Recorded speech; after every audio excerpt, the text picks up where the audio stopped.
Hello po mga katropa, welcome back sa ating channel mga katropa, Juber Vlog mga katropa. So mayroong problema si GR Cowley mga katropa. So dito mga Sir GR, punta lang po kayo sa Facebook account mga katropa at i-click mo mga katropa. So ito i-click natin ang problema ni Sir GR mga katropa at ito siya. So dito po ang kanyang problema ni Sir Cowley, Junior Cowley.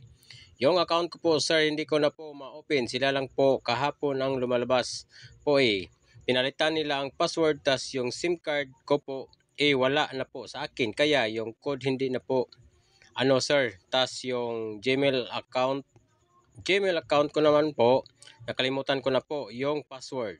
So ang kanyang problema mga katropa, kabahay na po sa kanyang password at hindi na po ma-send ni Facebook ay hang code, tapos nakalimutan na po ang kanyang password mga katropa. So, back lang tayo mga katropa. Sir GR, sundan lang po ninyo ang aking tutorial. So, i-open ninyo ang Gmail account ninyo Sir GR. Pagkatapos, i-click nyo ang profile sa itaas. Ito siya mga katropa at Sir GR. So, i-click ninyo itong Google account. Pagkatapos, slide lang natin pakanan, tapos i-click natin security guard, security. Pagkatapos scroll up lang natin at i-click natin ang password manager. So ito siya. Scroll up lang natin. So kung makita ninyo ang facebook.com, i-click. Pagkatapos makita ninyo ang inyong Facebook account dito, Sir GR. Sa akin, ito po ang aking account. So, dito po ang inyong nakalagay ang inyong account dito sa may parang mata. Once nga i-click mo ito, Sir GR, makikita mo inyong password. Halimbawa ito. Pag tayo, punta lang tayo sa Google Chrome. Pagkatapos sa Google Chrome, search mo sa taas facebook.com /login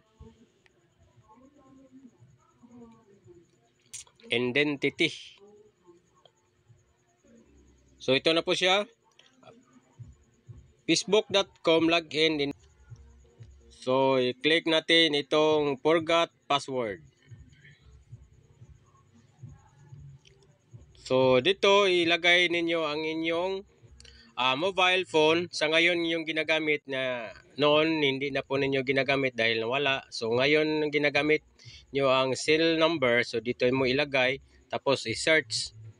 So makikita ninyo ang inyong pangalan dyan. Or either search by your email or name instead. So i-click natin ang search by your email or name instead. I-click natin.